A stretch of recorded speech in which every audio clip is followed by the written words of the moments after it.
Hi, I'm Bill Whitehead. And I'm Denise Hoyt. And we're about to present a series of videos that help professionals either start a private practice or if they've already got a private practice going, to expand it and make it more profitable.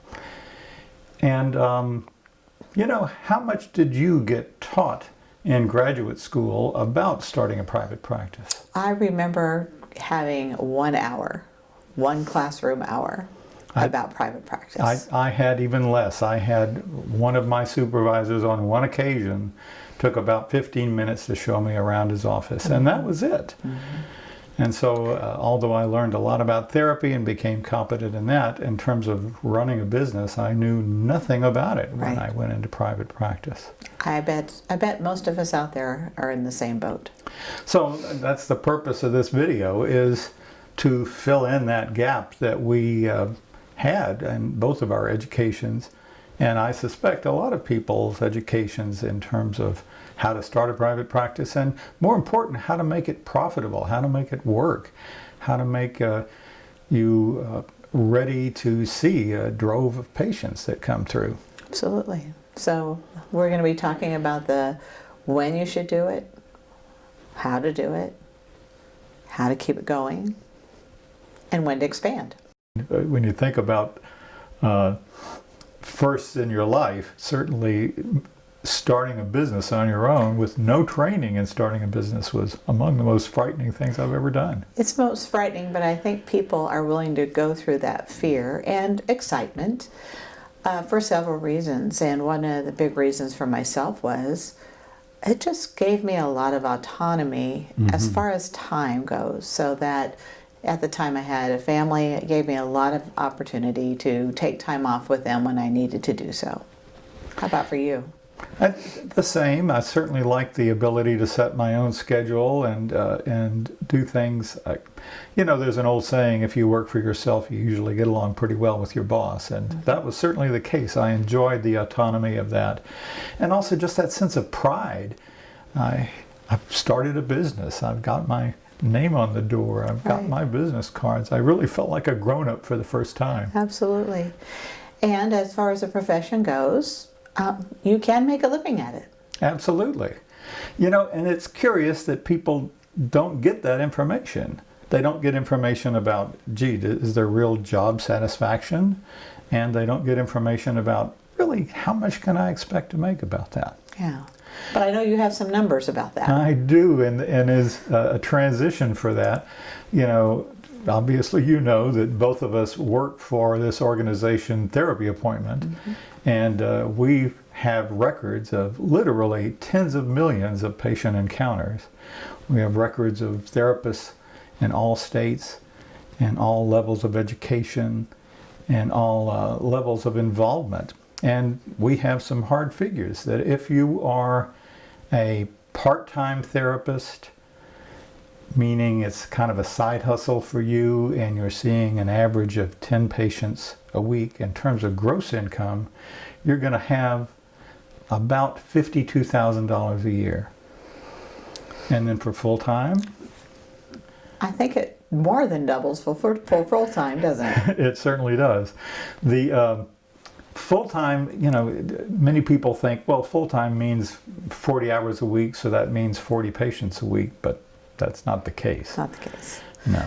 Yeah. I always thought that full-time was about 24 hours a week of therapy, and then, the rest of those hours are typically filled with charting notes and documentation and taking care of all the other business things that you need to take care of. Right. And that's exactly what our study showed of the data, that the average full-time therapist sees 24 patients a week, and they pull home about $115,000. Now that, of course, is across all professions. Psychiatrists certainly make a bit more than other professionals. It goes across all states.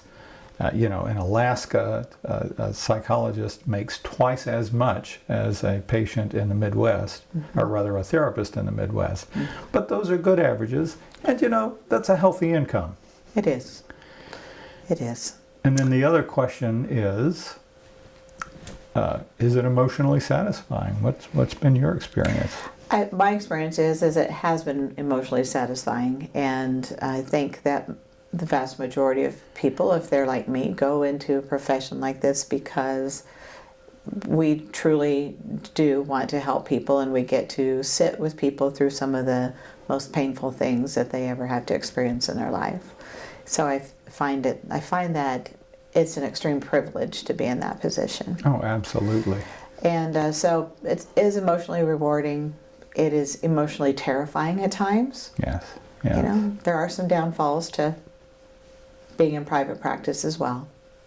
But there is also that gratifying poignancy at times that you're caught up in what's essentially a live soap opera of people's lives, and that feeling of actually helping somebody, of having that wonderful experience where you see the light bulb turn on, where a client says, "I never thought of it that way." Right. Right. Marvelous. That's the moment that keeps us going. It's the moment that keeps us going. Yeah. So emotionally satisfying, financially rewarding. Yeah. Flexible. Right. And that pride of having your very own practice, that you have made it. That's correct. So. Yeah, one of the things I find though as many therapists, we tend to be really good at the therapy side of things, maybe not so good at the business side of things. We didn't get that in school. Right, and of course, you know, a lot of people went into therapy because they didn't want to go into business, and yet here they are, thrust into this life that they have absolutely no preparation for. Right, and so that's part of why we wrote the book, and additionally it's part of what we do at Therapy Appointment, is provide practice management software to help those in private practice manage their business side of therapy. And we draw upon a lot of information. You mentioned the book. It's probably a good idea to mention that we also wrote a book together on this topic. Mm. It's available on Amazon. You can just look up the title. And there's also a good chance that we could give you a downloadable copy for free. Right on our website. On our website. The great thing about the book is that it forced us to find out a lot of information. We went on interviews with about a half a dozen successful therapists to find out what worked for you, what didn't work, how did you go about doing this. And of course, we have your current occupation. Hey, I currently have a solo practice as well as a group practice simultaneously, so yes. And not to mention the fact that you work in direct contact with therapists every day is a part of your work for a therapy appointment. I get to be an advocate, I get to be a consultant for them. I really enjoy being able to help those who are new to private practice, kind of help them guide their way when they don't quite know what they're doing. So drawing upon my 25 years in private practice, your how many years? Oh gosh, about 14 now. 14 years in private practice, the experience of other therapists that we've interviewed, the experience of literally thousands. We have, 20,000 customers we've helped over the years now to start up their private practices. We think we can give you some information that will be very helpful. Yes. The first of those videos is on the topic of how to decide when to take the leap, and we'll go into that next time. It's the next one in the series.